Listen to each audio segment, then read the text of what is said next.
മികച്ച നടൻ പറയല്ലേ? പൃഥ്വിരാജ് സുകുമാരൻ. ചിത്രം ആടുജീവിതം. 1,00,000 രൂപയും ശില്പവും പ്രശസ്തിപത്രവും.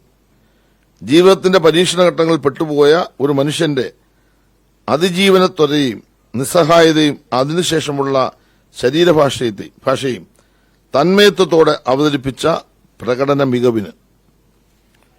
മികച്ച സംവിധായകൻ ബ്ലസ്സി. ചിത്രം ആടുജീവിതം.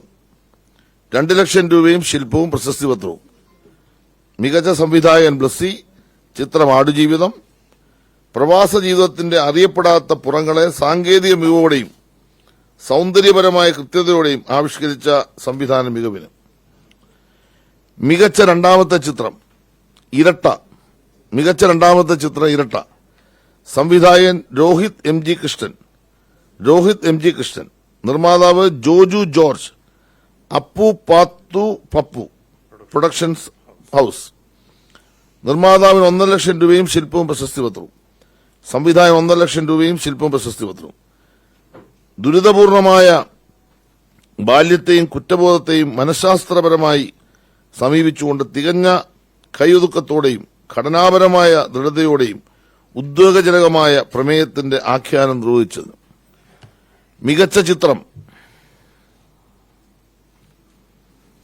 മികച്ച ചിത്രം കാതൽ. സംവിധായകൻ ജിയോ ബേബി. മികച്ച ചിത്രം കാതൽ. സംവിധായകൻ ജിയോ ബേബി. നിർമ്മാതാവ് മമ്മൂട്ടി കമ്പനി. നിർമ്മാതാവ് 2,00,000 രൂപയും ശില്പവും പ്രശസ്തിപത്രവും.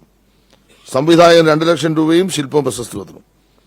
പരമ്പരാഗത മാനുഷിക ബന്ധങ്ങൾക്ക് അതീതമായി മാറുന്ന സാമൂഹിക യാഥാർത്ഥ്യങ്ങളെ അതിസൂക്ഷ്മമായും ധ്വനിപ്രധാനമായും അവതരിപ്പിച്ചുകൊണ്ട് വൈവിധ്യങ്ങളെ സ്വീകരിക്കാനും ഉൾക്കൊള്ളാനും പ്രേരിപ്പിക്കുന്ന പ്രമേയത്തിന്റെ ശക്തമായ ആവിഷ്കരണത്തിന് വളരെ സന്തോഷത്തോടെ ഞാനിത് നിങ്ങളുടെ മുമ്പിൽ അവതരിപ്പിക്കുകയാണ്. ഇത്ര ദിവസങ്ങളെടുത്ത് വളരെയേറെ കഠിനാധ്വാനം ചെയ്ത് എല്ലാ സിനിമകളും കണ്ട് ഇതിന് വിധി നിർണയിച്ച ഇതിന്റെ ചെയർമാൻ ശ്രീ സുധീർ മിശ്ര, അതിന്റെ അംഗങ്ങൾ എല്ലാവരോടും സാംസ്കാരിക വകുപ്പിനുള്ള പ്രത്യേക നന്ദി കൂടി അവസരം അറിയിക്കുന്നു. ഇപ്പോൾ ചെയർമാൻ രഞ്ജിത്ത് ഇതുമായി ബന്ധപ്പെട്ട് എന്തെങ്കിലും പറയാനുണ്ടെങ്കിൽ പറയും. I think it's better, Sudhir, you talk.